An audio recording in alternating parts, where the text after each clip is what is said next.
All right. Okay, and there we are. It takes a second for YouTube Studio to sync up, but we should be live now. Hello, everybody. All right, so we are here today. This is Secular Sekai with Tridents Against Tyrants, and we have Jana from Project Konstantin with us. Hey Hey, guys. and apologies, I was up super late working on projects, and then I've got an event, a Ukraine event that I'm attending today. So my sleep schedule is a little out of whack. Uh, but thank you for being patient. uh, and uh, since I overslept, I didn't really have a chance to share this across Discord or Twitter or Facebook. So if you're listening, please feel free to share across social media just so we can let people know that we're streaming right now. But for to get started, I guess we can jump right into the news. But first, Yana, it's been a minute. Just It how are things? has. Yeah, how have things been going with? I mean, just with you in general, with Project Konstantin, everything. Good and busy. Um we've just had A lot. Oh, 30, just under 30,000 US dollars on drones. oh wow. Hey, that's pretty good. Oh, but hold on, your Yeah. microphone just Yeah. your mic. Oh, can you still hear me? Your microphone just Yes, can you changed hear me? all of a Yeah, your microphone changed all of a sudden. I don't know if it swapped from your headset to your uh table, your desk mic.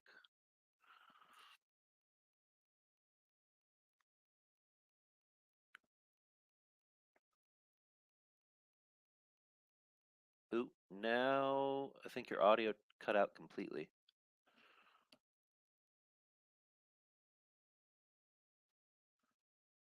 Uh, let's see. While you're getting that figured out, let me go ahead and clear up some of the tabs I've got open so we don't have a million things open all at once.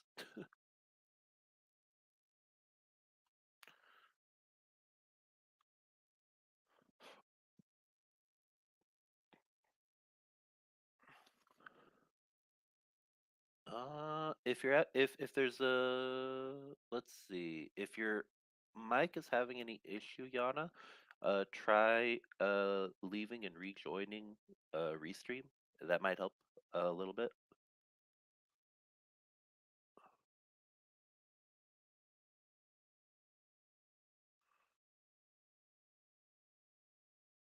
While you're doing that, I'm gonna go ahead and post real fast.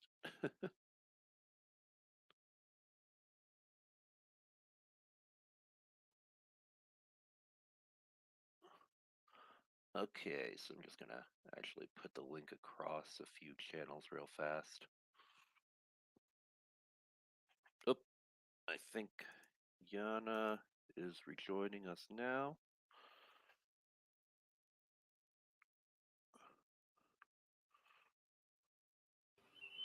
Can you Hey, hear? can you hear me? Yeah, Yes, I there can we go. hear you. Yeah, Okay, super. yeah, that was weird. I don't know what happened there, but yeah, the only thing I could think of turn it off and back on again. So Yeah, you, great you know, IT tip. Yeah, so we basically bought we're buying 5 Mavic Matrice drones. So those are basically like the repeater drones.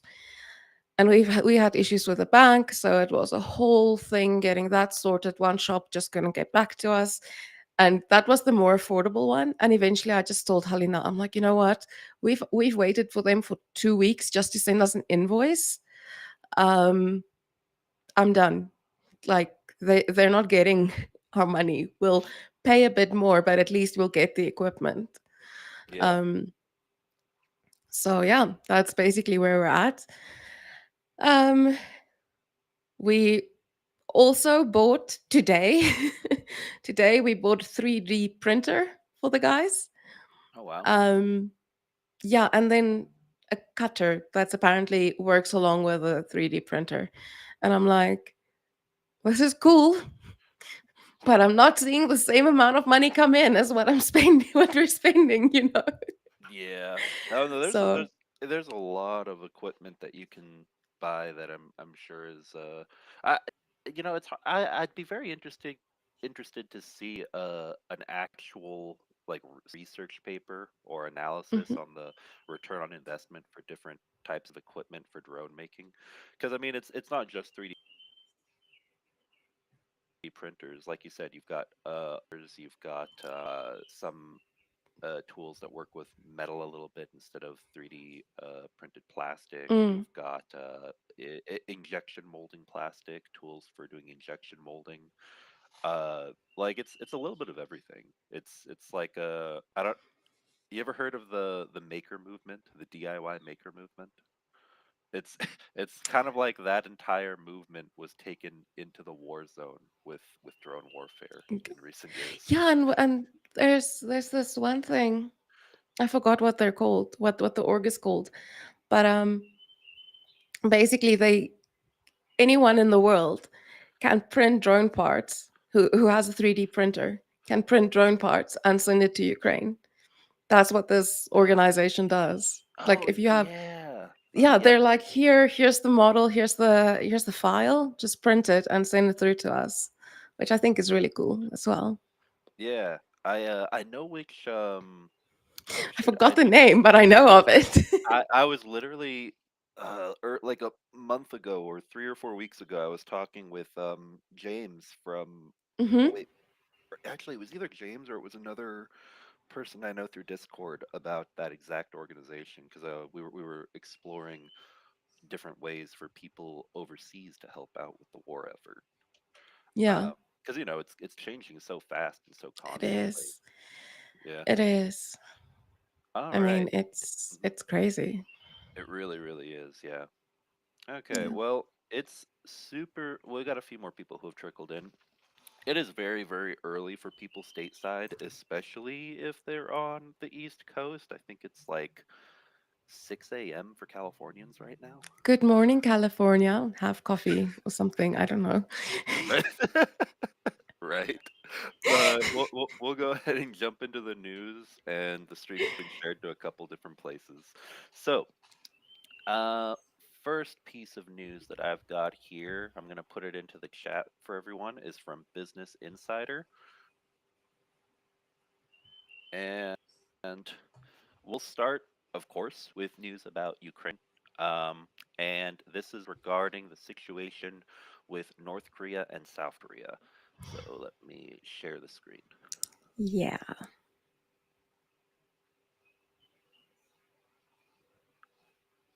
And I just got to say, oh, no need to share tab audio. I just got to say, especially in my situation where I woke up Hmm. three minutes after we were supposed to start the stream.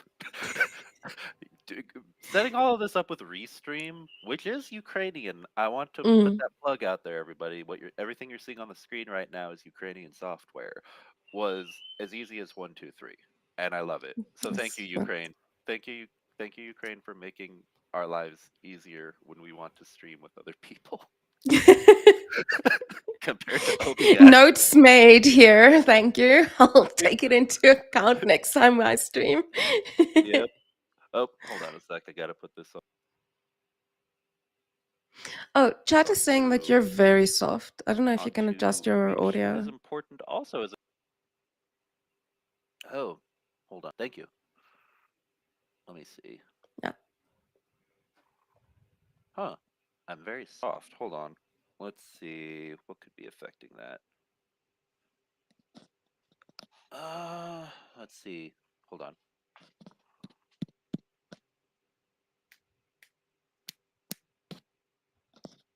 Test, test. Huh. Yes, Okay. that's good. That's good. Oh, oh, it's better. Okay. I literally did nothing. Oh wait, it was better and now it's just back to normal. Huh.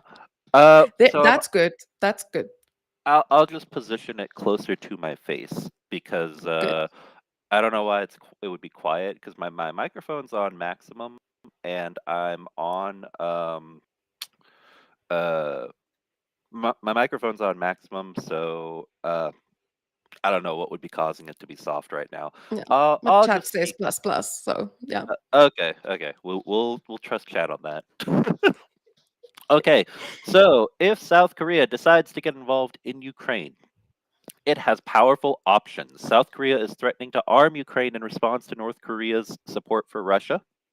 Its weapon stockpiles could make a big difference for Ukraine, but South Korea remains wary of getting involved in the Ukraine war. So we'll just go. Well, how long of a article is this?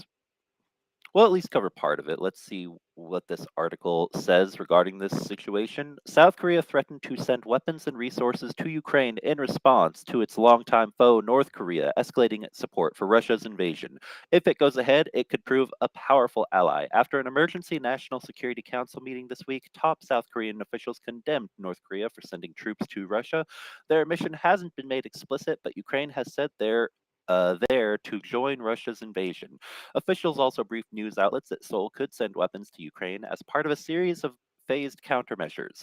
The South Korean news agency Yonhap on Tuesday cited security officials who said Seoul could even send military personnel to Ukraine to monitor North Korea's presence in the conflict.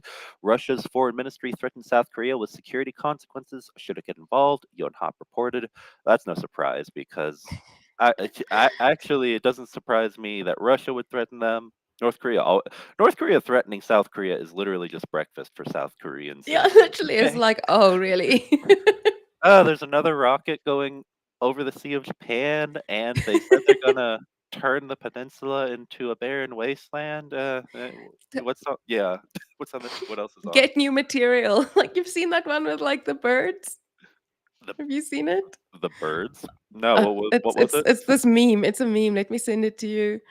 Um, Okay, let me take a look. um, Keep a lookout for it. okay. Let me quickly send it to you on Discord.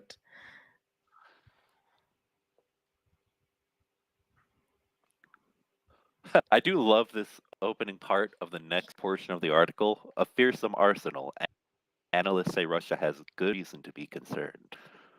And, when I first started helping out with Ukraine fundraising, sending Mhm. armor, actually, the first thing I ever sent, aside from just money to a friend, was I went into a military surplus store and I purchased the helmet and body armor for a soldier who was heading to the Wow. front. Um, And, from the very beginning of the war, I was actually originally talking with a Taiwanese company, which will remain unnamed, about sending drones to frontline units in Ukraine. And every time Mhm. I would talk with my contact, he didn't speak very good English. He only spoke Ukrainian and Russian. Mhm. Um, he would be like, "Have you heard back from your Korean friends yet? Have you heard back from the Koreans?" And I'm like, "Wrong country, but I'll let you know. I'll let you know if I've got an update." When those not those Koreans, the other Koreans. Okay. The, It's Kore- it's basically the Christopher Columbus what he's pulling. the Koreans who speak the really complicated Mandarin. Yeah, Uh, yeah. yeah. Look, Also, I sent you the meme on Discord. Oh, no. Hold on. We're gonna put this up on the screen. Let me hold on. Copy image. Can I directly drag it? I think no. Okay, here's. Oh, I can, and I did. Okay, so let me Congrats. share this step. Thank you. All right, let's see. Should be okay. Let me make it bigger.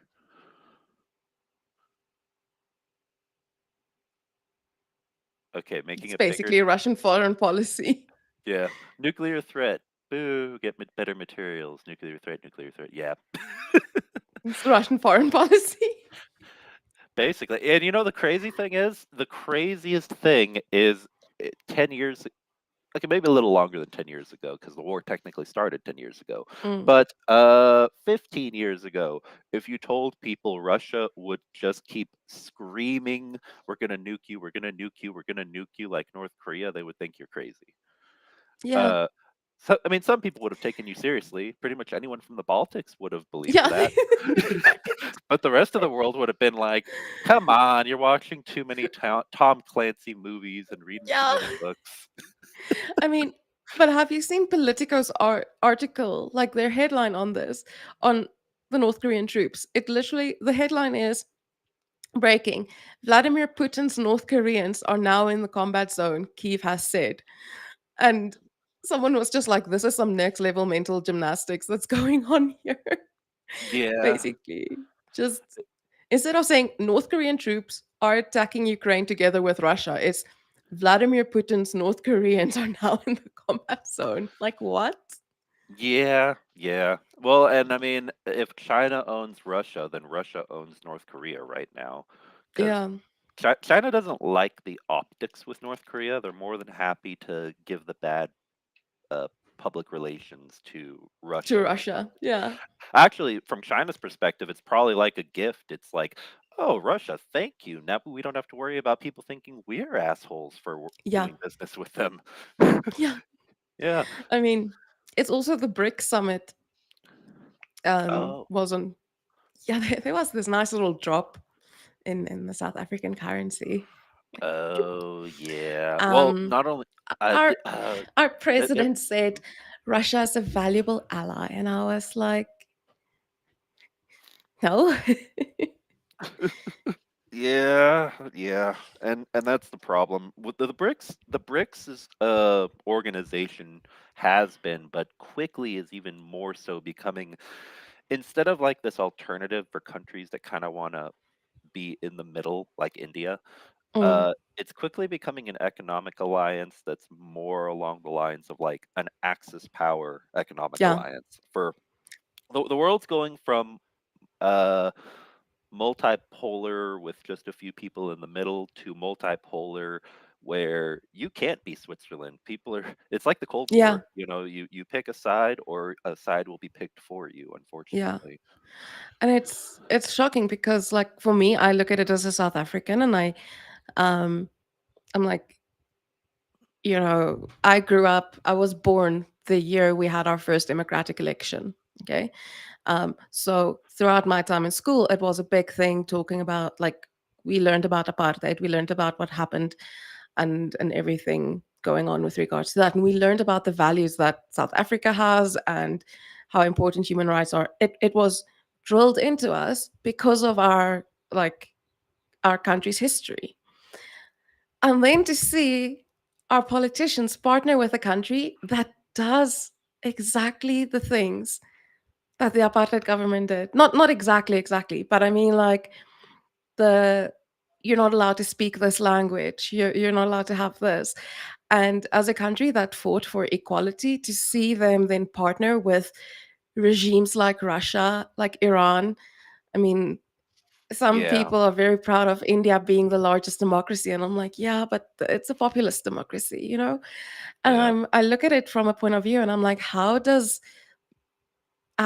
I reconcile this as a South African with looking at what politicians are doing and what is written in our constitution, where we used to be a voice of, like, quite high regard when it comes to human rights abuses, and now we're like, yo, Russia fam, what up?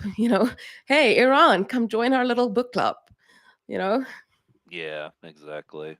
Well, and when it comes to when it comes, Iran's a little easier to put on headlines and easier to talk about for one specific reason. Ukraine is, of course, it is one of, if not the most important conflict that is happening in this Mm, generation right now. Um, but since we're talking about war, one thing about the war in Ukraine that I think a lot of people um, forget, or a lot of people don't realize, is you're familiar, of course, with the term culture war, and every mm, country has different culture wars, but politically, there are certain topics that when you bring them up, it quickly can turn into yeah, an informational war. Even if there's no bullets flying, you see a lot of propaganda, you see a lot of fraught emotions, and it quickly can distract people from other topics. Um, and so Ukraine kind of unfortunately suffers from the fact that multiple different elements of how the is being waged, and who's doing the fighting, meaning Russians and Ukrainians, doesn't Mm, fit in with topics of culture war that continue to get pushed in other countries. So, for example, the war in Israel, whether it be Israel versus Hamas, or Israel versus mm, Hezbollah in Lebanon, or Israel versus Iran, if they actually start a direct war with each other, aside from throwing missiles at each other, that unfortunately, for multiple reasons, because of the people involved in the fighting in that conflict, and because of the geopolitical interests, because of the area and the general number of conflicts that have happened in other countries around that area, it's it's unfortunately a hot button topic that gets a lot more mm. attention. Yeah. Yeah, uh, it is. It's crazy, and I mean, yeah, I don't know. Anyway, sorry, I kind of went off Yeah, on a rant for a bit. Yeah, so yeah, that's it fine. is crazy. So let's go ahead and move on to, actually, speaking of which, let's okay, well, this next article I was going to pull up, unfortunately, it has a paywall because it's from the Wall Street Oh, Journal. just go behind it. Go to I'll send you the link. Then you Ooh, do just you have, type it in and you've got it. ooh, Yep. good. Okay, because usually I would just put it into an incognito window, but too many news sites have already, you know, plugged that workaround, that Uh-huh. loophole. Yeah. Let me pop it to you. You just copy and paste that link and you obviously you first open this one that I just sent you, and then you Uh-huh. just go copy and paste it, the link you want to read, and it's probably already archived. So you basically read an archived version of it. Okay, let me take a look. Okay, that. Mm. Wait a sec. Stop. Hold on. I just want to check one thing with that link first.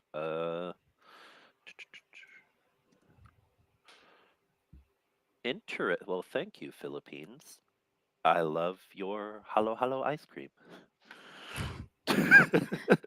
Oh, but wait. Hold on a sec. Uh, Okay, but it does have an SSH version, so it's HTTPS. Okay, let me take a look. So you said just type in whatever you want on Yeah, here, and you just see go if to there's that, an and archive then version. no, you copy and paste the link you want to read. Hmm. You'll see if you go there, it says Ah, like look it up, and then it'll pull it up. and you can also archive a page's content on the. Yep. It's like the Wayback Machine, but with It is like links. it's basically like the Wayback Machine. It's just a different one. This one has a bit more things indexed. Mm, Like when I did the research on the Russian ballet company that came here, a friend and yeah, I, my Polish friend and I, we sat and we worked between Wayback Machine and this archive site, just balancing things out. And then we're sitting there, we're like, oh, okay, they're gonna remove this at some point, so we just yeah. archive it on both. So yeah. Uh, okay, this is really good to know. This is really. Thank you, Filipino Wayback Machine. Yeah, let me uh, yeah. It let me go works ahead and just. works great as well. New York Times articles, anything behind a paywall, you just pop it in there. Okay, that's fantastic, and I hope it doesn't get shut down because it's super useful. Um, Let me go ahead and share the screen again. Everyone's probably like real And curious. What website is this they're I thinking just it's want to like? say, Anna, yes, Ukraine has a manpower shortage as it is. Yeah, It's very true. Um, I mean, I our guy, like Halia and one of our Polish volunteer went to the east on the 5th of October, and Radek, our Polish volunteer, Halia did an interview with him. He spoke to the commander, and the guy said, "Yeah, we're short on guys. We basically need 100 FPV drones a day to yeah, counter the Russians. 100 FPVs a day. That's a lot of money, yeah, and you don't have that. So, yeah, and y- the manpower shortage. I mean, it's real on both sides, but of course, you know, Moscovia has a larger population total, so mhm. And they at get people from North Korea to come help. yeah, exactly, and they Putin's North Koreans. Yeah, no, Putin. I actually said this on the last time we were on the shows. I mean, he's Hmm. really just sending this message of, I'm not going to do what you want me to do. I'm not going to, Yeah, stupidly start drafting upper middle class and rich Russians from, Moscow and St. Petersburg and risk a revolution in my country. yeah, Uh, Instead, I'll just get poor people from other countries to fight for me, exactly. which is probably the scummiest sentence I've ever had to put together in a while about Vladimir Putin, and that's saying something. But That is saying something. uh, anyway, let's jump into this article. Ukraine, which hopefully is actually large enough for people to read now. Yeah, Ukraine, it's good. Yeah. Ukraine is striking deeper inside Russia and reshaping the war. From the Wall Street Journal. In a bid to degrade military resources deep within Russia's borders, Ukraine has developed long range drones to increase its reach. Several times over the past 3 months, swarms of as many as 150 Ukrainian drones flew hundreds of miles into Russia, slamming into missile storage facilities, strategic fuel reservoirs, military airfields, and defense plants. Once considered exceptional, these deep strikes now barely register in the news. Yet Ukrainian officials and some of their Western backers I kind of want to highlight this real fast because Yeah. this kind of gets to the heart of how Of reporting everything. of the war works. Because I remember I was just saying before, there's culture war and there are certain topics that Yeah. never get old and constantly rehash, and that's why you see stuff like any war that Israel is involved in constantly get Yeah. pushed in the news. But here, Ukraine can be doing strikes directly in Russia, and a year and a half ago, that would have been crazy That news. would have been massive news. Yeah. And now it's like, oh, well, no, this is normal. Russia, has just become another country that gets bombed, which which is a good thing in this case, bombing the oil fields and Yeah. ammo depots. But basically, the world becomes numb to, and Mm. unfortunately, it goes in both directions because it's horrible. But you see the world become numb to news about Yeah. civilians being bombed in Ukraine. So it's Absolutely. I mean, yeah, last night in Kiev, um, a 14-year-old girl died when a Shahid flew into the apartment. yeah, exactly. Um, and it's like, why is this not news? Yeah. It's not featuring anywhere. I like actually Yeah. today I've considered just being like almost to the point of just bringing the reality forward. Kind of posting an update saying today Russia sent X amount of missiles, X amount of whatever, and killed X amount of people. You know, Yeah. just to bring the reality home. Because I was speaking to um, a friend of mine. Let me just get this. Oh, real fast, while you're pulling that up, Yana, Mhm. um, the link I have scrolling on the bottom, is that still the correct one Yeah, for that's the okay. correct one. Yeah. Okay, perfect. And I'm gonna put it in Um, chat too. so 300 bombs on Kharkiv Oblast just this past month. Man, And yesterday, 50 in total. Just yesterday, there were 50. 20 air raids in one day. But 300 bombs on Kharkiv Oblast in a month. jeez. That, it's this is massive. This is huge. And it's just swept under the rug. It's not a biggie, you know. Um, yeah. Yeah, it's And the thing that happens it's one of is those that I've things. noticed is, yeah, Oh, sorry, we had lag for a sec. What were you saying? yeah, I say the thing is it's kind of getting to this point where um the people who are being bombed by whoever they're being bombed by, since we're all basically competing for news space, we start, hating on each other because we're like, yes, but your conflict is like, or your war is getting more exposure than my war. Yeah, no, it's So it's yeah, not, I don't like you. Instead of being like, hey, the media should report on this on both, like on both these wars, kind of thing. And it's interesting to see from a media perspective how this is kind of this competition for getting media attention has turned people who share the same experiences against each other. Oh yeah, or they become indifferent to one another. Like Exactly. I can tell you that just off the top of my head, a couple of wars that are getting no reporting right now, but they very much Mhm. are still happening. The I mean, war. the entire Sahel district, like that Oh yeah. desert Oh area yeah. up northern There's Africa, there's a fight against it's ISIS. Yeah. yeah, just casual fight against ISIS. That's not news. I mean, I only found out about it because I watched that there's this YouTube channel they've now renamed it to War Fronts, but it used to be Yes. War, yeah, With Simon. with Simon. Simon has like so many podcasts and so many streams Simon is like okay. A lot of us do YouTube, and he's like, I don't know how doing he's he doing is YouTube. YouTube. He is Exactly. YouTube. Exactly. But he did an episode a while back on rate like talking about all the conflicts going on in the world at the moment. Yeah. Okay. Did you watch that episode? I did, and that's why I was gonna say Sudan, Ethiopia, and Myanmar. Yeah. It's crazy. And that's how I found out that there's crap going on my continent. Okay. Yeah, Because if you're in South Africa, you're like South Africa, Botswana, Mozambique has a bit of problems with with ISIS or jihadists every now uh, and then. with Okay. Al Shabaab. Yeah, Yeah, but Namibia, South Africa, Botswana, we're kind of just doing our thing.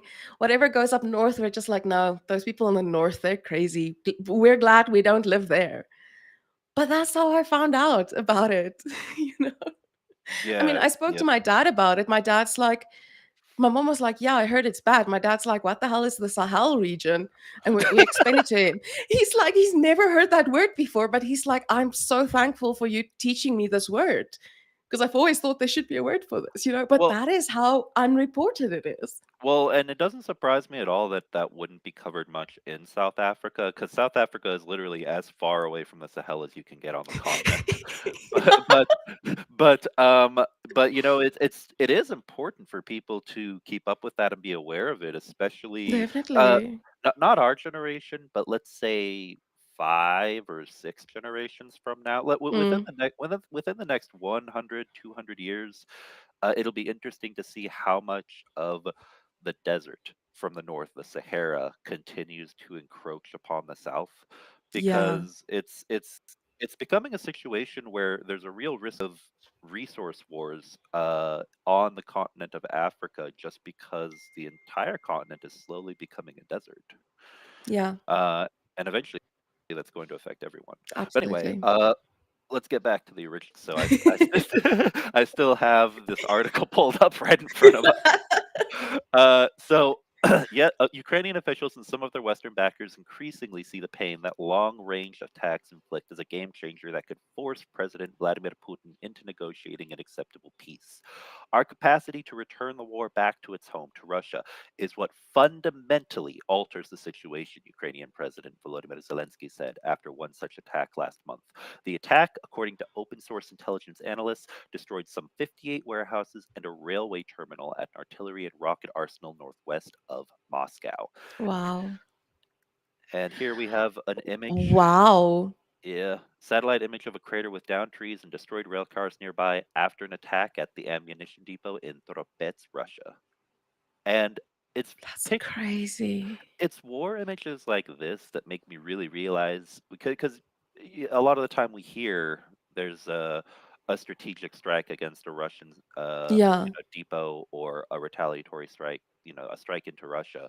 But this really shows you like, yeah, this is what's happening just north. What was it? Northwest, northeast of Moscow, like close to the Russian capital. And Capital. Yeah. yeah, it really does make you realize that this is a war where both sides have enough reach to, like, it would be because both sides have air defenses, it would be a waste of resources just to shoot at the capital.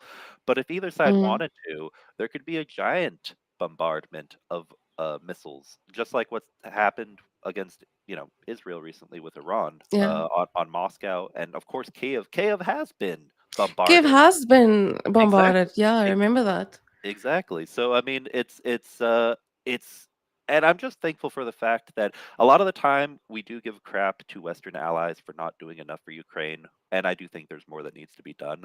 But the Mm, fact that they have at least been given enough to strike back against Russia has been something I've been yeah. incredibly thankful for. But did you see that the White House said that they don't they like the Pentagon said there's no actual net benefit if they allow Ukraine to strike Russian air bases because all of the airplanes have been moved outside of range. And I'm like, yeah, because you gave the Russians ample time to get them out of range. Yeah, exactly. I mean, You know? there's a reason why early on there was talk about give Ukraine everything they need because Mm, a blitz is what was needed. That was the strategy that was yeah. needed in order to push Russia back and really force Russia back. But I think there's multiple reasons why that didn't happen. Bureaucracy being one big part of it. Another part being that the West I think the West kind of knew whether, and I do think this is the case, whether they Hmm. gave a lot to Ukraine to push back Russia early on, or they just did what they've been doing, like a little bit of aid here, trickling in another bit there. Mm, That Russia was because the Russian psychology is that of a bully, and that they were going to strike back regardless. I think they were trying to determine, okay, how far is this going to go? And, mm, if we give a whole lot right now, are we going to be able to convince our citizens to give five times that amount later on when Russia comes back and attack in yeah. bigger force? The thing is that I kind of think about is I And, would, and this and is it's something that's always in my mind. like, It's well, like, they're doing all of these escalation calculations. mm. Uh huh. No, we've got No, a go ahead. delay Sorry. here. We do. Yeah. Yeah. Okay. But Hold on.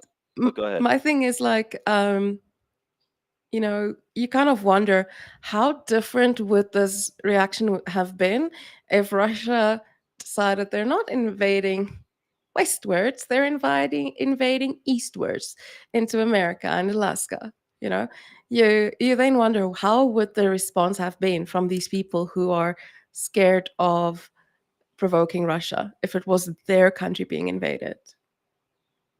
Yeah, precisely. No, and here's the thing. I mean, American intelligence isn't stupid. They're aware of the fact that there are two things that are kind of the bread and butter, in my opinion, the cornerstone of Russia's Cold War tactics against the United States and NATO. One is damaging credibility and trying to convince citizens and even government officials, military officials, that it's fruitless or hopeless to fight back. An example of that would be trying to weaken NATO to the point where what Russia really wants is eventually So, to eventually to be able to attempt an invasion of Lithuania or Estonia or any of the Baltics, and then NATO would be so paralyzed and, uncertain of what to do, it wouldn't act. Uh, of course, NATO isn't in a position like that, but that's what Russia hopes for one day if they can create the conditions for it. And the other is a similar move with Alaska, because you got to remember that Alaska and Hawaii are both separated from the rest of the continental United States. So just like how it's a weird comparison, but the Baltics and Alaska are very similar in the sense that they're on the outliers of their mm, respective geopolitical organizations, and enemies constantly look for, okay, has the political and military establishment degraded enough that we can get away with taking that, starting something there, and the response won't be something that destabilizes our country too much. Kind of yeah. like with the Soviet Union when it fell apart, and you had plenty of countries that were breaking away, and the Soviet Union was weakened enough that even though there was a heavy-handed response to try to keep the Union together, uh, the Soviets had been weakened enough that they couldn't reliably make the consequence. They couldn't keep the fear higher than the amount of hope people had for freedom. That is phrased so beautifully. That's so profound. Uh, thank you. I the tried to. the fear, the hope for better. I don't remember. I'll have to go back, but it was like the hope ranked higher than the fear. Like Yeah. that's just. I feel like that's just chef's kiss perfect. Yeah. Thank you. Thank you. And I hope that the lag is better now. I think I fixed my connection a little bit. It might have Yeah, been a it seems a bit better. okay, perfect. But yeah, but basically the gist of it is that's what Russia does. They whenever Hmm. something because they know that and it's a really obvious strategy when you think about it. When they see because they know that mutually assured destruction, nuclear war would wipe them out as well. Their strategy is simply go into every single country you can, especially the ones that might in 50 years or 100 years become vulnerable, like Alaska for the US or the Baltics Mm, for NATO. Uh, and increase the amount of fear so it outweighs the amount of hope. That that's yeah, that's base that's basically the Russian strategy in a nutshell. Just paralyze people with fear, and then when you take what you want, like with unfortunately, like with Ukraine, because there were consequences, there still is retaliation, and yet Russia's calculus was we can. I think that they were wrong with their calculus, but their calculus was we can get away with this, yeah, and it's time to just. We've been saying this for damn near 3 years now. Enough is enough, and the whole world needs to stand up consistently and tell yeah, Russia, "Fuck you! No, we're not going to let this happen. You're not taking Ukraine. You're not taking Georgia. You're not taking Alaska, and you know what? Make Russia small again. yeah. Make Love yeah, that shirt. exactly. All right, so let me blast through this real fast and see if there's anything else. Here's President Zelensky.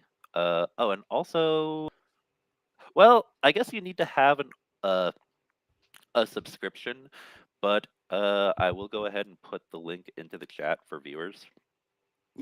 You're But not gonna do the Philippines. You're yep, not gonna teach them our hack. I can if you'd like me to.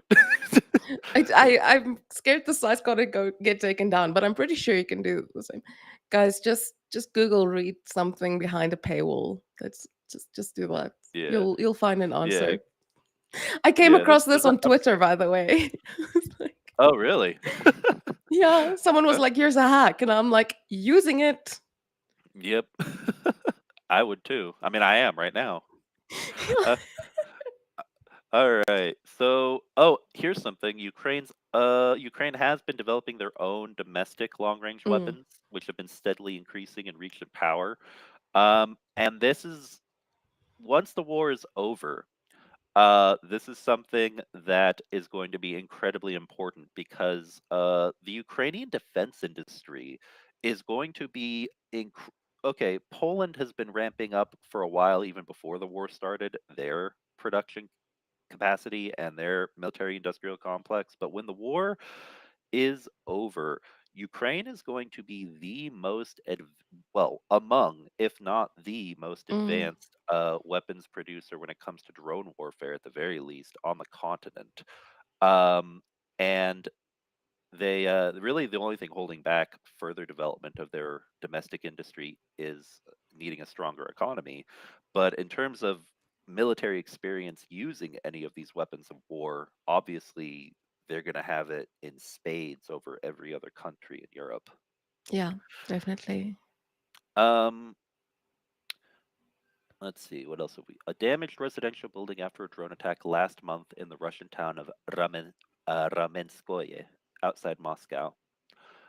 So, yeah, let's see.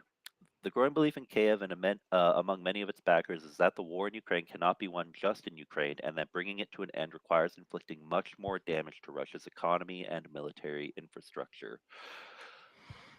Sandbags fortifying the entrance to a school building last week in Kursk, Russia, near the border with Ukraine. So this is in Kursk. A war of attrition in the south, and not a war that, over the long run, Ukraine can fight and win. So they have to figure out how to Mm. change Vladimir Putin's calculus, said Representative Jason Crow, Democrat of Colorado, a U.S. Army veteran who, like many Democratic and Republican lawmakers, is pushing the Biden administration to authorize the use of ATACMS inside Russia. So let's see. Did you see that Mhm. there was a report that came out because North Korean missiles were used in Ukraine, and there was this entire article that came out about all the components of Western companies that was found inside it. Yeah, no, it doesn't surprise me at all. Well, I mean, Western companies fund I mean, Russian companies also have involvement because the Russian military industrial complex has also existed and continues to have Wagner and other groups involved, even in Mm, conflicts in Africa. But yeah, I mean, at the end of the day, it's not about ethics or morals for a lot of these companies. I mean, if you're gonna see whether it's vehicles or weapons themselves or logistics chains that stretch into Africa, the Middle East, and Southeast Asia, then it doesn't surprise me in the slightest that those same companies would break sanctions and yep. make a profit selling to Russia under the table. Because, I mean, Russia, unfortunately, Russia, even though their money is devaluing, they still have resources. You don't have to pay in Yeah. rubles if you've got gold or oil They're basically or bartering, yeah. yeah, exactly. I mean, it's barter. Exactly. It's like I Mm, don't want your I don't care about your paper. Give me your oil. Give me your gold. Give me your uh platinum. You know, yeah. that's what I care. That's yeah. But actually, I want to highlight something I just noticed because this is actually a fairly long article, so I kind of skipped ahead a little bit. But actually, So Sternenko is he's Stirnenko, yeah. I also yeah. noticed that name. I was like, hey, we know of this guy. I, well, okay. How much have you looked into or learned about Sternenko? I know the basics. Yeah, same. I know enough to. I always just say he's an interesting individual. Yeah. Yeah, He's doing a lot right now.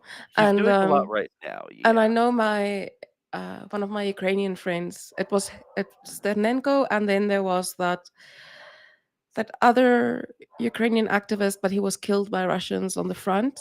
Uh But huh. he um Rick has spoken about him on his stream. He was against like online gambling, Okay. because a lot of the Ukrainian soldiers would spend their money there, but then the online casinos are uh, Russian backed. So, Yeah. the money just kind of goes away. Um, Hmm. so he was campaigning against that. And then there was one other guy as well. And my friend said, she's like, basically, I used to think these are our new generation of politicians, but of them all, only Stenenko is still alive. Well, and here's the thing, but Sternenko there's constantly been this back and forth of talking of him as a political figure and then the exact opposite, saying, no, no, no, he's just an activist, he's just involved in the war, he doesn't do politics. So Mm, there's this weird split in like half the people a lot of people supporting him saying we want him to see him become a politician or even the next mm, president, and then other people who say no, no, no, no, let's keep politics out of this entirely. He's just a patriot. He just he's a soldier, former soldier, and he's going to help us fight back against the Russians. yeah. So it reminds me of the separation between military generals in the United States and civilian politicians. Like some people see him one way and some people see him the other. Mm, Yeah, I mean he's not a yeah. general, but you understand the gist of what I'm saying. Yeah. Yeah. Yeah, yeah. All right. So next on, because we're already about an hour in, and I know you've got something before two. We're gonna try to keep it under 2 hours. You know. Super. Yeah. Um, I need to teach. Yay. Yeah. So let's jump over because we were talking about this a little earlier. Let's talk a little bit because of the effect it could have on Ukraine about the drama happening between Israel and Iran. Um so I'm going to share another tab. This is from CNN and I'm putting it into the chat. And let's take a look at the chat also. Let's see. I don't see any questions yet. Yeah, I think we're good right now. All right. Israel strikes Iran in high stakes retaliation. Israel's launched direct strikes against Iran Saturday morning in a high stakes retaliation to Tehran's ballistic missile barrage earlier this month. The Israeli military said it hit precise military targets, and an Israeli military source told CNN the strikes did not include energy infrastructure. Iran has said it is, quote, entitled to defend itself following the attacks. Iranian media appears to be downplaying the strikes, saying military provinces were hit but damage was limited. The army, though, has said 2 soldiers were killed. A senior U.S. administration official said President Biden encouraged Israel's Prime Minister Benjamin Netanyahu to design a retaliatory attack against Iran that would deter future attacks against Israel. Biden has been urging Netanyahu to make a proportional response. Um, and then in Gaza, that's not really the focus here on this article, but Israeli forces detained male members of staff at Kamal Adwan Hospital in northern Gaza, according to the Strip's Health Ministry. On Friday, the UN's human rights chief warned that place in the north. Uh, yeah, and honestly, that entire conflict has been dark and covered a whole lot. It's yeah. Hmm. All right, but But it's anyway, for me that is like so controversial. It's like it's controversial because people have such polarizing views on this, and it's kind of this thing where they oh like, yeah, yeah. you Go know, tell I me have more. my opinion. Like, yeah, I have my opinion, but it's not always like it's not necessarily even shared with, like, I know some of my friends don't even feel that don't feel the same way about these things as I do. So I I just haven't. downplay it. You know, I'm Yeah, just like talk about it to myself, to my family, but like the rest of the stuff, it's kind of that thing where like it's weird because constantly, since I am part of PK, Helena and I are on streams and everything. yeah, In a sense, it can, if I have a viewpoint that other people don't agree with, it could affect donations for you for Project Konstantin. So it's weird because I'm like, I've got opinions, just can't share them. You know? And yeah,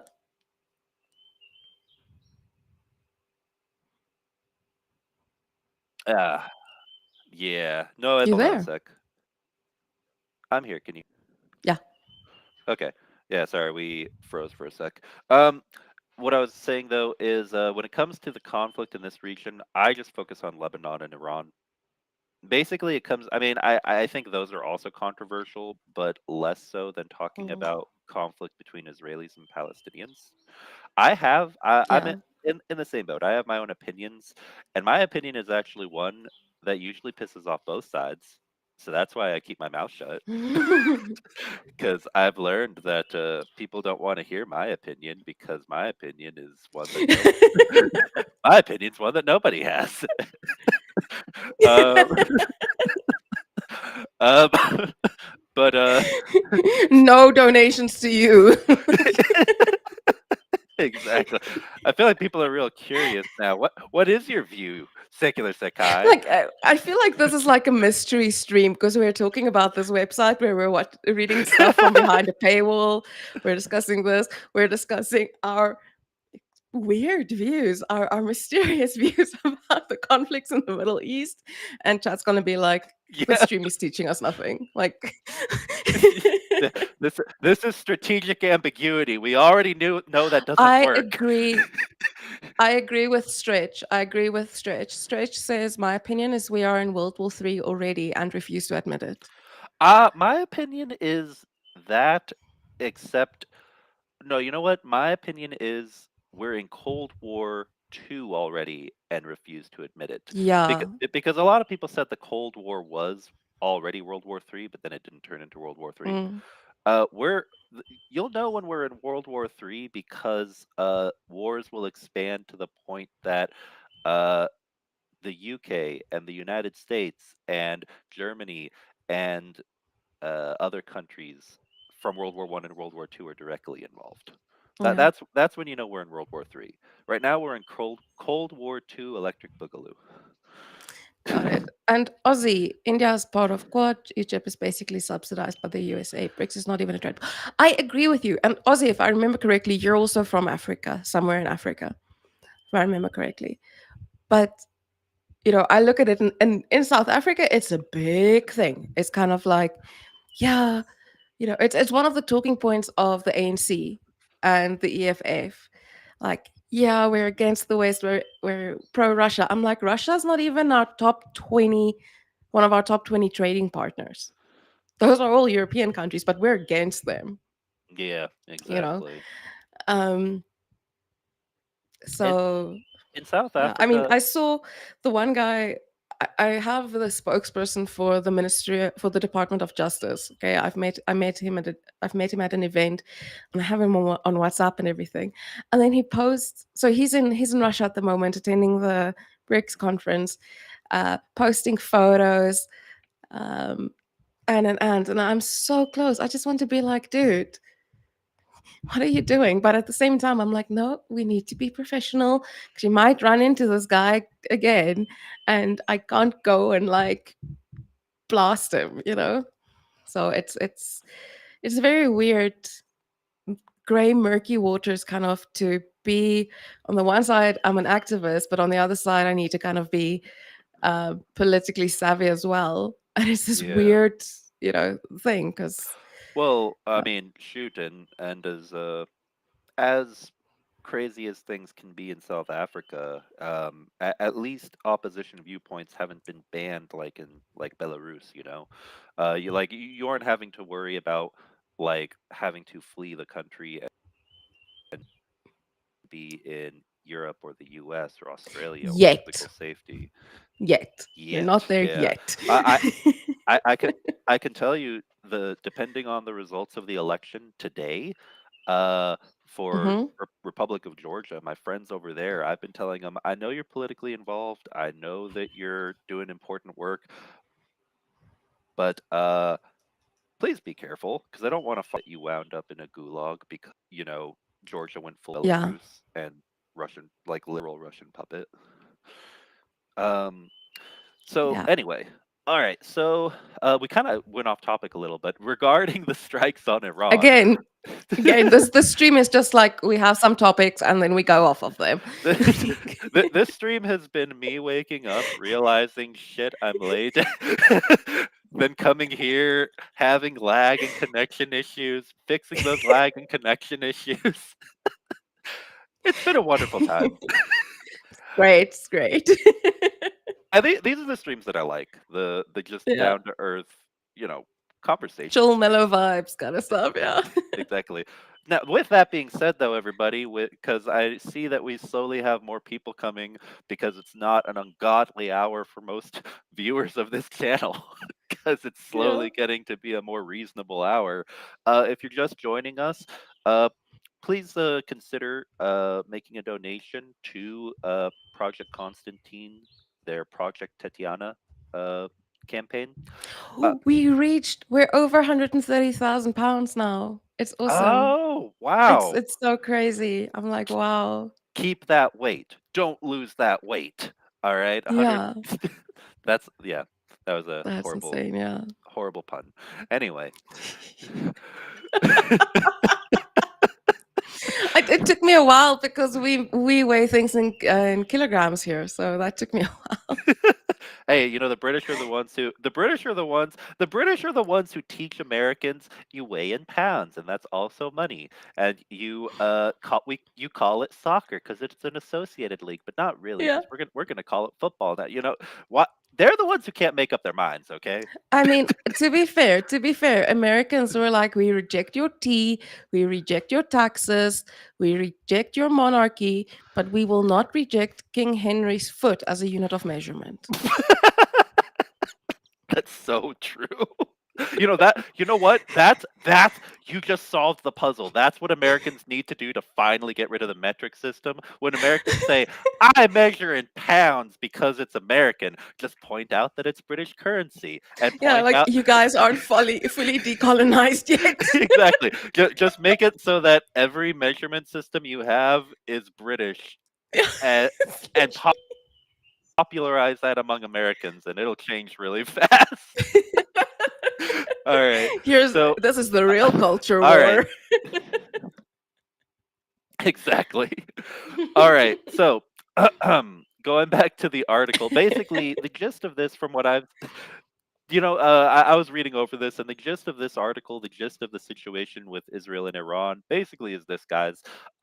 They did strike back, and it wasn't as though it was a minor, tepid, weak response. They did make strikes that killed a few military personnel in Iran and damaged some infrastructure, but it wasn't huge. It was basically tit for tat. In fact, Iran sent all of those missiles, but they were intercepted, Mm. and Israel was able, knew well ahead. The whole world knew well ahead of time that they were coming, because there was news coverage saying by Yeah. tomorrow, you know, by tomorrow they will reach Israel. And I thought that was comical a few months ago when that happened. And This is basically just saying, okay, your turn. What do you got? Exactly, exactly. It's so weird. It's like this tit for tat kind of thing, and you're kind of like, what are you guys doing? Are you just kind of testing out missiles? It feels like they're just being like, let's try these missiles. And they're probably using the same stuff the whole time, but it just feels so weird because, and I'm not saying I want this to escalate into a war. I need that because I know it sounds like that. But I'm just saying, at this point, it's just a bunch of stuff being sent and it's going nowhere. Well, to be fair, the big thing is, without US support, Israel wouldn't be able Mhm. to successfully conduct a war against Iran. And a lot of people, okay, this is an opinion that a lot of people may differ with me on this, Ooh. but I always saw the war in Afghanistan and how it lasted Mhm. more than 20 years.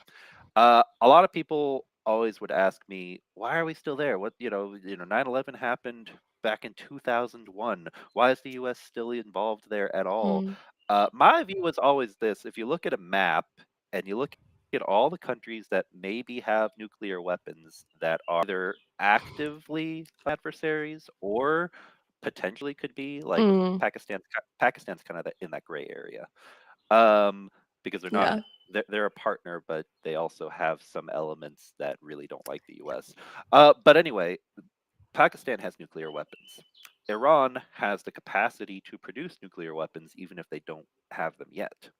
The only country that didn't, and that was in a strategic location right next to these Mm. these countries that the US wants to keep very close eyes on, was Afghanistan. So my thought for 20 years was, it's just intelligence gathering. This is just the most expensive intelligence gathering mission against Iran ever. I have 'Cause never heard that opinion, but it's so interesting. Just to, like, wow, that's I mean, because nothing else makes sense, because they made no effort whatsoever, like they did in Vietnam, to try to win hearts and minds, prop up a competent government. It was like they phoned it in when it came to fighting. They defeated the Taliban militarily, but they really didn't care about setting up a government that would succeed there. So it was obvious it would topple. So in my mind, I'm thinking this is short-term quarterly gains, and what can this we is the real CIA coup. exactly?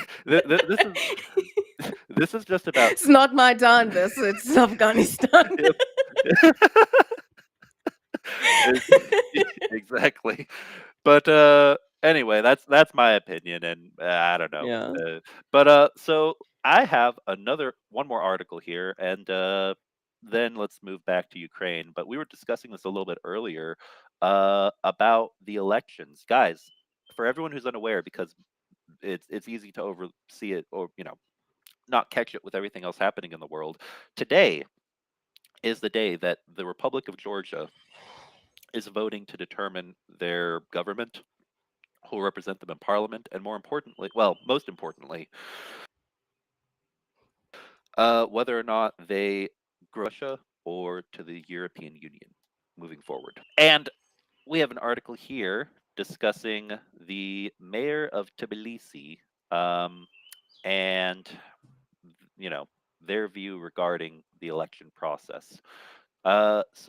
Which is the capital of Georgia, Tbilisi, Republic of Georgia. All right, share tab. So, from civil.ge, which is a news website for the country of Georgia, not the US state. It's like having to say X, formerly known as Twitter. You have to put Georgia, not the USA. 2024 election live blog. Tbilisi Mayor Kaka Kaladze claims Georgian Dream already has solid majority. The crucial parliamentary elections in Georgia are scheduled for October 26th. The eagerly awaited elections are being held at a time. Let me make this bigger. Are being held at a time when Georgian society is at a crossroads between the EU and Russia, with most of the society aspiring to the constitutional objective of achieving Euro Atlantic integration, but weakened by Russian influence. And, you know, what I said earlier about Russian Cold War style information operations in the Mm-hmm. Baltics and against Alaska for the United States. Georgia is like a testing. Georgia has literally been the testing Yeah, ground for both propaganda warfare and literal physical e- warfare in 2008. I have said this for a exactly. long time. People sometimes ask me, not a lot of other people talk about Georgia. Why do you always talk about Georgia? Mm, Because it's literally been the petri dish for Russia. If you want to see examples of how Russia spreads disinformation mhm. successfully, look at Georgia. If you want examples of how they conduct military operations, their tactics and their strategies, and what they tried to do in Ukraine, look at Georgia in 2008. Uh, really, yeah, it's yeah. Bottom Yeah. line is what they did to Georgia is what they want to do to the rest of the countries in the West. But did you see? I think it was Moldova had their elections as well. Yes, Whether they yeah, want to join the EU. Oh my word! And all those people came out who said they were paid. yeah, Um, and then they came out and complained because they didn't get their money, and then found out that the Russians opened bank accounts in Russia in their names, and now they're shocked and they feel betrayed. And I'm like, bruh, you were selling out your vote. yeah. No, you do real like people. Okay, let me say this. People give uh Americans and also some Canadians a lot of crap about not being very well educated on their political process. Mm. I'm sorry, but there's a lot of countries where there's examples of if you live in a country where an entire sliver is still occupied by Soviet shills who have a hard on, who would want to go closer to Russia, then don't be surprised if they in Russian government buildings in your country. Okay, Yeah, it it's like, what do you expect? exactly. um, all right. Not only No. okay, uh, not only from the outside but also from the inside, coming from the ruling power. While these elections are important, they are also unique in several other aspects. These will be the first full elections in Georgia. This is the reason why the opposition has some semblance of hope, but uh, election system isn't the like you said. You can have such bad corruption. You can have people just being paid off to do things. But Yeah. this is part of the reason why the opposition has hope. Um, as well as the first electronic elections with about 90% of voters casting their ballots through electronic machines installed at polling stations. The fact that these are the first proportional elections with a 5% threshold that parties must pass to fill 150 seats of parliament has prompted parties to form coalitions, and the four main contenders to pass the electoral threshold. The three most prominent opposition coalitions, as well as the four Georgia Party, have signed up to the president's Georgian charter. For those unaware, the president of Georgia is not part of Georgian Dream, and she has been pushing very hard to take their majority in government away from them. I Uh, find Georgia so weird because I'm like, you have a president, but she basically has no power. I find it so oh well, that's weird. how most yeah, that a lot of presidential parliamentary systems are.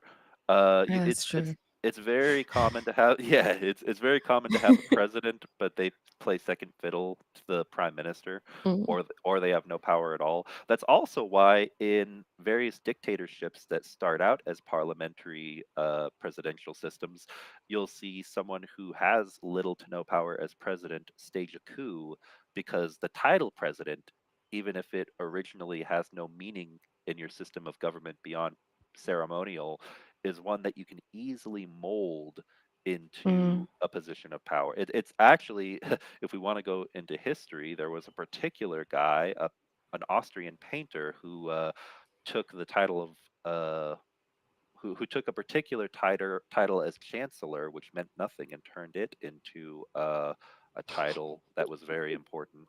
Then he used another title, and then it went back to chancellor, and they I still. found his book in a bookstore today, by the way. Oh, really? Oh, Yeah, wow. No, what's your yeah. review of it?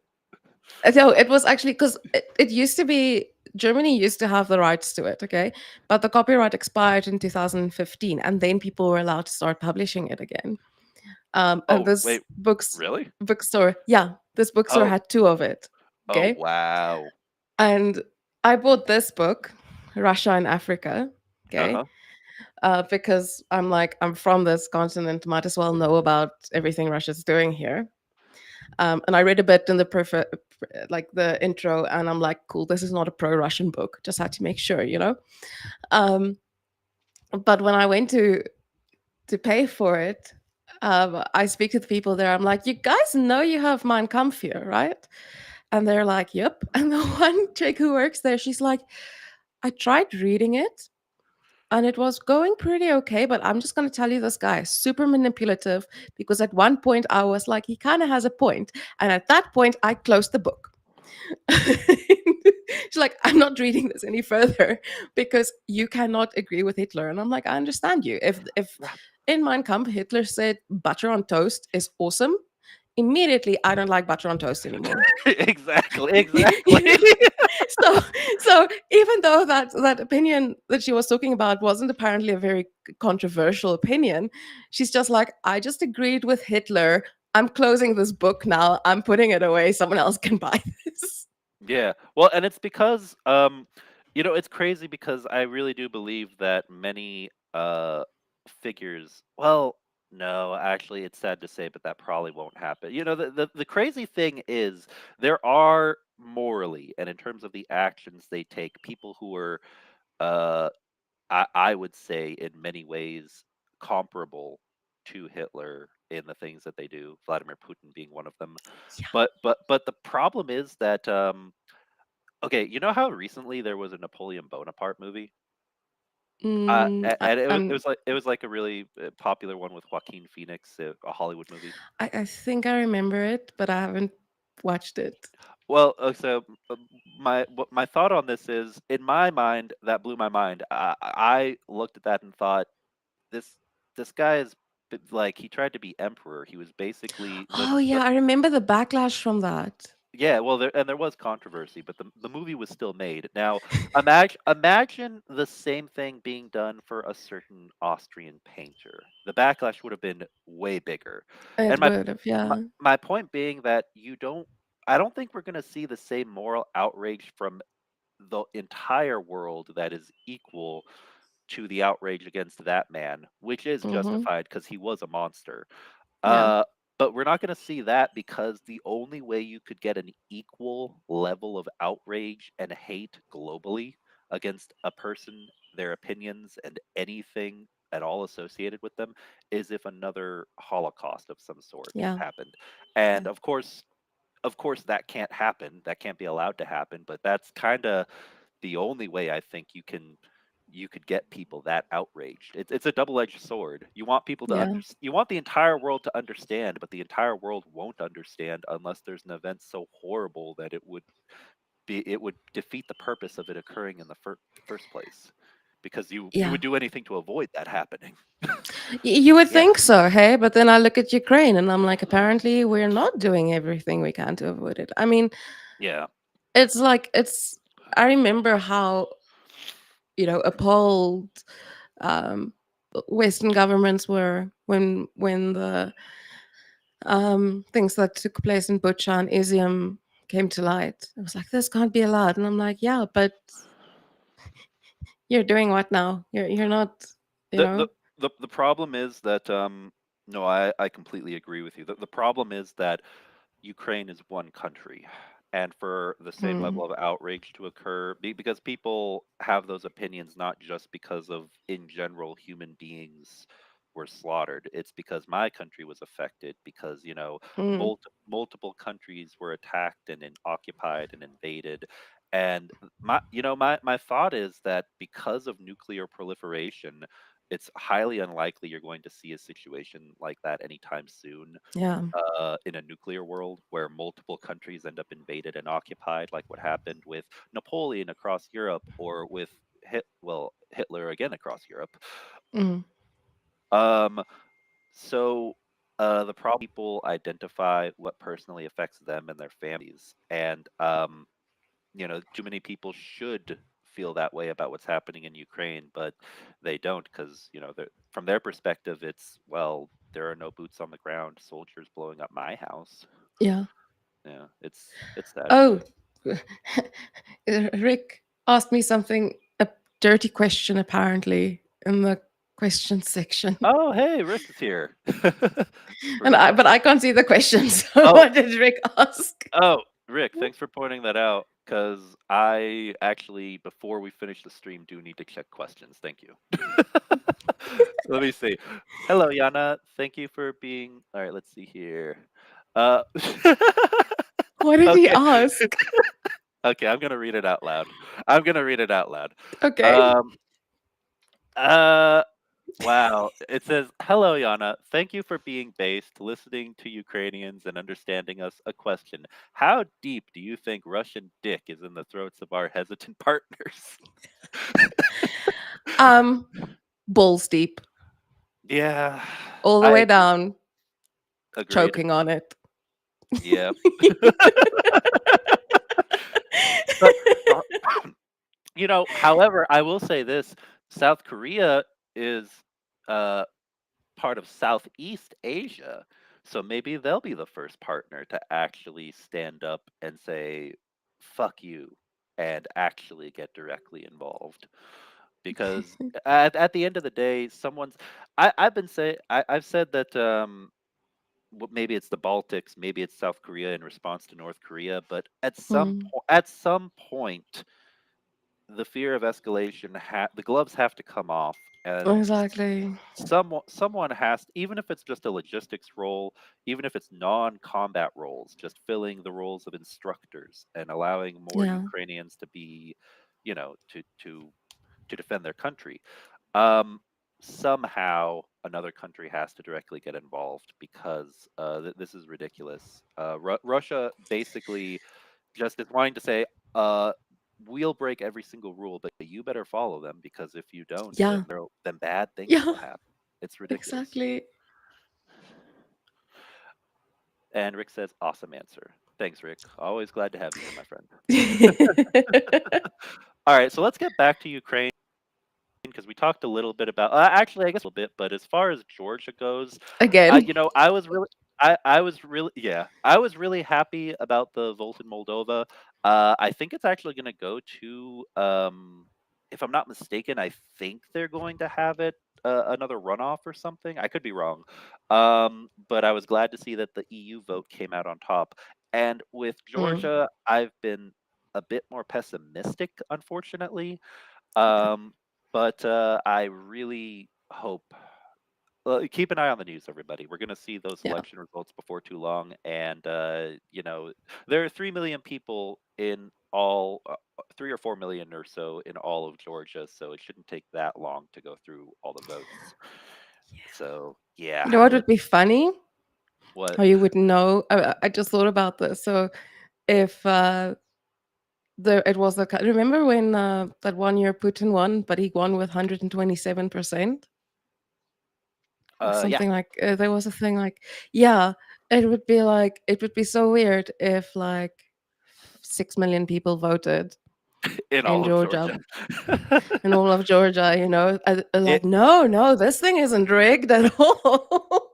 it watch it ends up being something like, oh, what's the population of Russia? Like 150 million. 144 million. 144 million. 144 million votes were cast for Georgian Dream. We, we have to laugh because it's scary. It's true. All right, so actually, rather than another article, I'm going to bring attention right quick to two things. One, I'm going to bring up. Hold on. Okay. First, I'm going to bring up Americans watching because we have 20 people here right now. Welcome, everybody. And American Ukraine pack, which Cheryl brought up in the chat earlier. Guys, there is, for anyone who doesn't know much about American politics, there's a history behind why they're set up this way that is complex, but there are these groups called political action committees. And there are also super political action committees, which have their own special rules and powers. But basically, it is a group that lobbies in Washington, D.C. for things that they want their politicians to do and represent.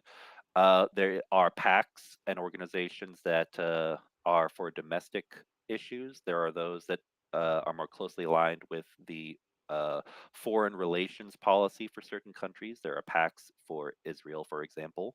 There have been attempts at PACs for in the past.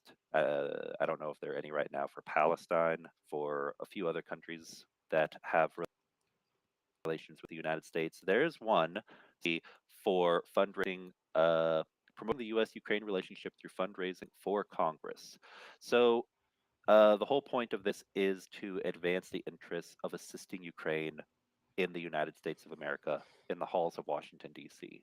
So if you are an American, check out their website. I'm going to put it into the chat because you'll want to know if your representatives in the House or in the Senate are, at all have any connections. They have a congressional report card regarding members of Congress and how they have voted uh, when it comes to That's pretty Ukraine. cool. Yeah. So check out their website, find out how your representative votes. If they are voting, if you see a lot of green here in the Senate or the House for your representative, they have a good, strong supporter. Uh, Send them some yeah, cookies. great. If Yeah, they're red, yeah. send them Call them. surströmming. Send them Swedish fish if they're red. Yeah. Although We I'm pretty sure that's domestic terrorism, probably. for if you send them the candy, I don't think that'd be. But if you send them a bunch of rotten fish heads, then maybe. No, no, no. I mean like actual like the fermented Swedish fish that you get. Oh, Like those ones. Yeah. surströmming. When I, whenever I hear Swedish fish, I think of the little red Those candies. sweeties. But yeah, if they're a strong supporter, call or email them and tell them thank you. Please keep up the good work. If they are negative, if they are against Ukraine,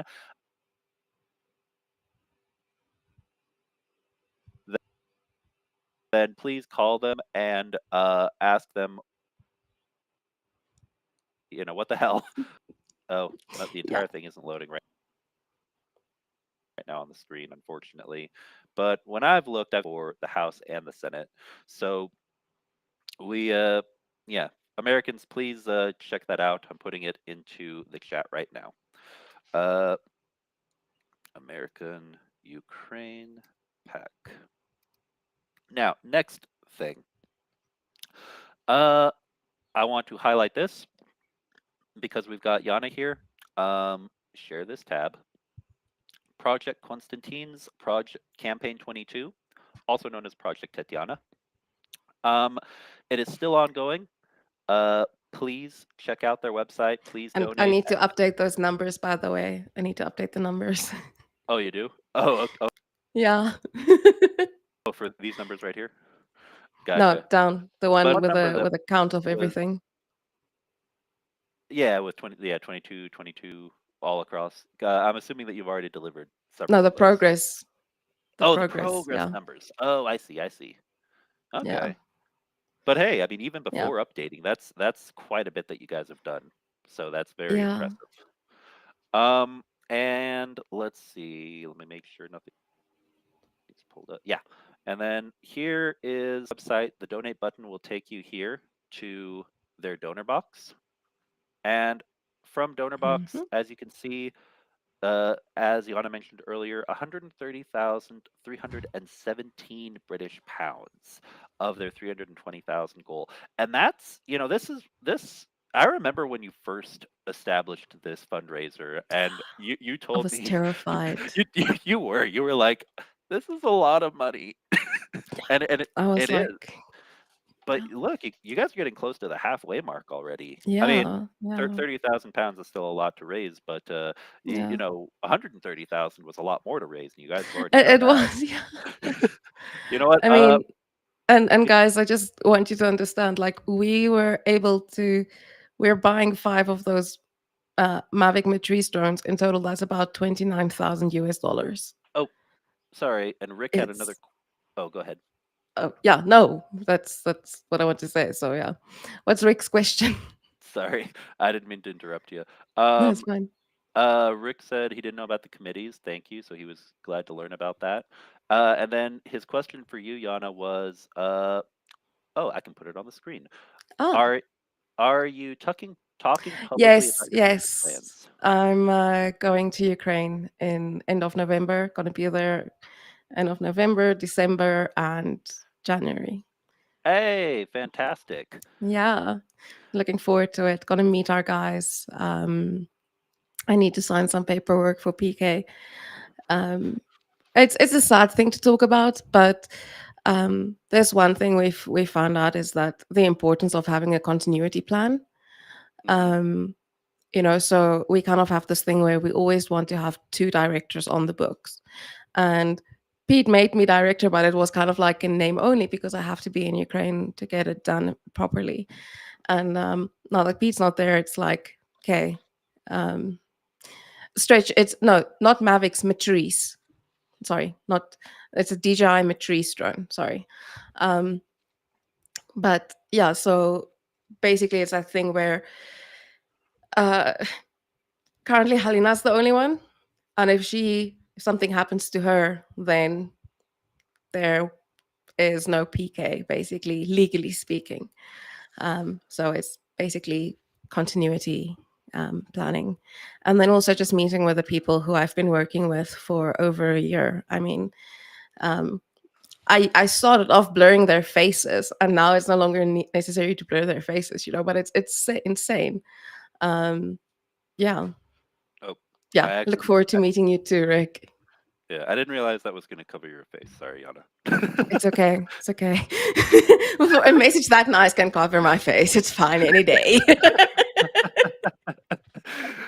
Uh, but yeah, and I finally, all of last, well, not all of, but a lot of last year, and part of this year. I don't know if I had ever mentioned this, but part of the reason I had not gone to Ukraine was because I financially could not afford it. Like Mm, I was paycheck to paycheck. Um, and then out of work for a little bit. But now I'm finally actually making good money again with a fairly nice gig I've been working. So which I can actually do from anywhere in the world, including Ukraine. nice. I just want to reply to Stretch. Yeah, so the Matrice drones are basically what you would call a repeater drone. Oh yeah, So it repeats the signal so that your other drones have a wider range and can go further. So um, the drone operators can be further away from the front. They can be in a safer distance if they have the repeater drones because it extends the range. That's basically how it works. Um, yeah, yeah, it's insane. I mean, the 67th has their own drone factory. Um, it's these guys are insane. They are super smart, yeah, and yeah, yeah. Well, I mean, yeah, and thank you for going over there. Thank you for everything you've been doing, Yana. Also, I don't know if anyone said that to you like out loud recently, but I want to say that thank you. because you I do a lot. appreciate that.